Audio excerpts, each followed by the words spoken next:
Hey, all, this is Jack McNiel with the Kempner Church of Christ. And again, it's time to share another little bit of wisdom from the book of Proverbs. Today, we're going to be looking at Proverbs, the 11th chapter, verse number 1. It says there, a false balance is abomination to the Lord, but a just weight is his delight. And so, what Solomon is saying here, he's advising us to be just in all of our business dealings with other people. Back in those days, most business transactions relied upon something like a barter system. For instance, if someone had a bag of salt they wanted to trade for maybe a piece of leather, then both parties would agree on a certain weight of salt in exchange for a certain amount of leather. The fairness of the trade would depend in some part upon the accuracy of the scale, which was merely a balance bar with maybe a known weight on one side and a space on the other for the thing to be weighed. And so, using a heavier than advertised counterweight, a dishonest trader could then take advantage of maybe those who were gullible. For instance, you say, this weight is exactly 1 pound when actually it is 1 pound 1 ounce. Well, it takes more of the other thing to make the balance, and so you would be basically cheating by saying, well, this counterweight is only exactly 1 pound, and so we're exchanging it for a certain weight of something else. And so that's a false balance, one who is saying that it's 1 pound when in fact it's 1.1 pound or 1 pound 1 ounce. And so practices like this, Solomon says, are an abomination to the Lord. The word abomination, according to the Driver Briggs Hebrew Dictionary, means number one, a disgusting thing in a ritual sense or in an ethical sense. And so an abomination is something really that makes God sick at his stomach. Dishonesty in business or in any other realm of our lives makes God disgusted with us.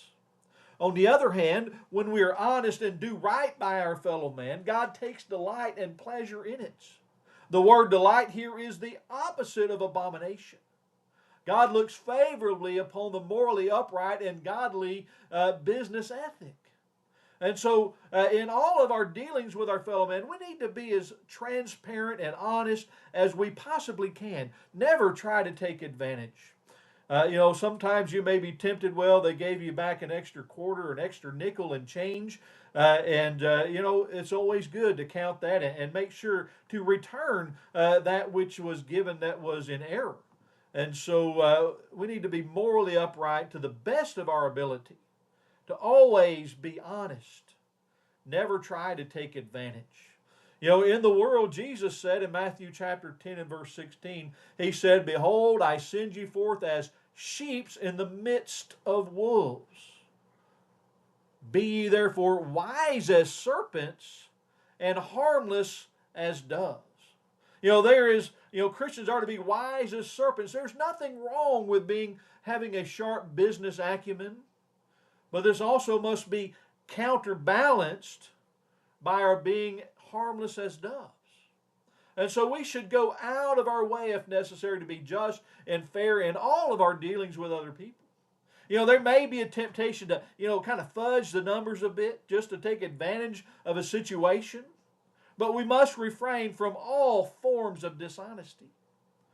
The Bible has a lot to say about dishonesty and being honest in our dealings. In Romans 12, verses 17 and 18, it says, recompense no man evil for evil, provide things honest in the sight of men, of all men. If it be possible, as much as lieth in you, live peaceably with all men.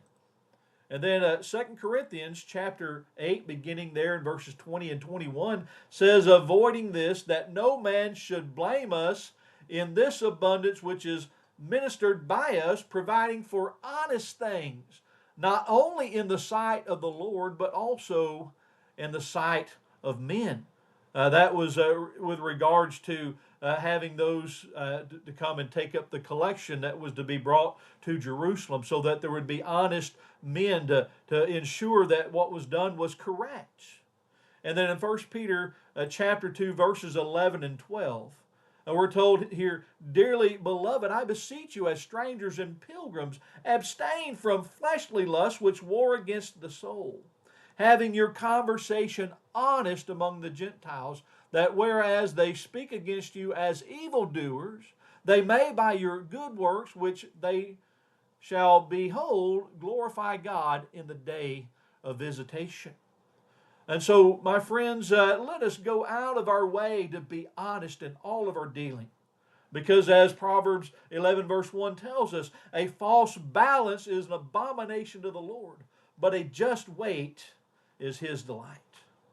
Hey, thanks for joining in today and looking at this video, and we hope it is something that will be very helpful to you and an encouragement and a reminder that we just need to be upright and moral and as honest as we can possibly be in all of our dealings with our fellow man.